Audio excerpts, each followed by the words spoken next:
Hey folks, my name is Micah and I'm a JavaScript developer with far too much time on my hands. So I want to tell you a little bit more about a problem I'm investigating and how I'm going about it. Generally, medium to large size companies receive a lot of phone calls. Some of these calls are from users who are experiencing issues, and often those users have first attempted to use the web for self-help.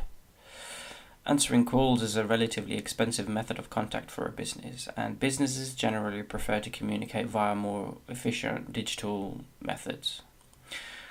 I'm looking at if it's possible to leverage machine learning to predict, based on a user's journey data, if a user is likely to call, what they might call about, and how we might use TensorFlow on the server and in the browser that resolves the problem before it even leads to a phone call. This is a complex problem with a complex solution. Today I'm just going to talk about how I got started in building a really basic working model. The first problem with models was the data, more specifically getting it in a format I could work with. URLs are strings, but that's not a format that is useful for my model. I needed a way to classify them.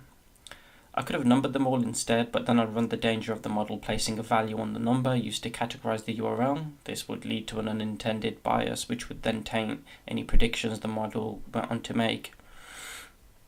Instead, I went down the route of creating a tensor which had a position for each page and categorized whether a user had visited or not with the number 0 and 1.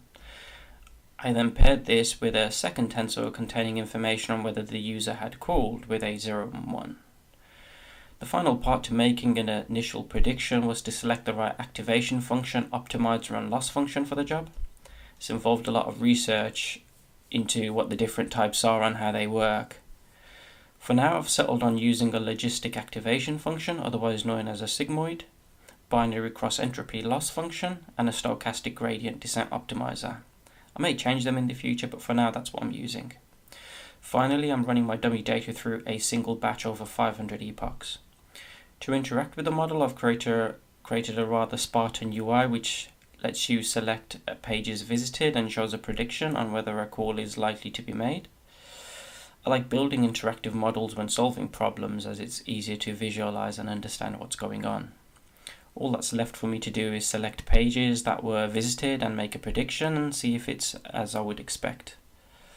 So if a user was to just visit the home page, I would expect the chance of them calling to be very low, which it is. If a user was to visit some product pages as well, I would still expect the probability of them call to be rather low, which it is.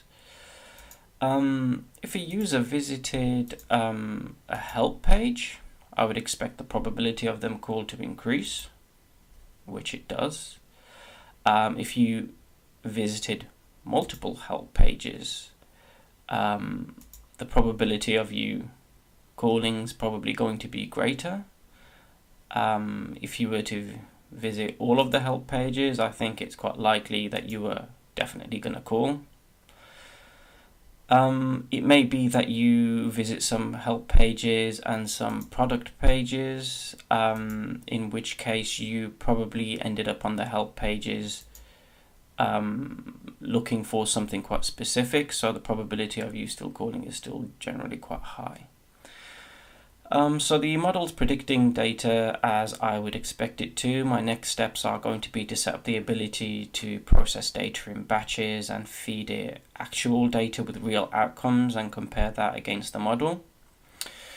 So I suppose the question is, why is this model useful? Well, if you've got a perfected model that's quite accurate in making predictions, you could run that on a server and preemptively make contact with the users with the greatest chance of calling in your own preferred low-cost method, potentially preventing the call, reducing your costs and reducing customer dissatisfaction. You could even run the model on the fly client side and engage with the user immediately as their patterns are recognized in their behavior. Anyway, I hope you found it useful and feel free to ask any questions in the comments.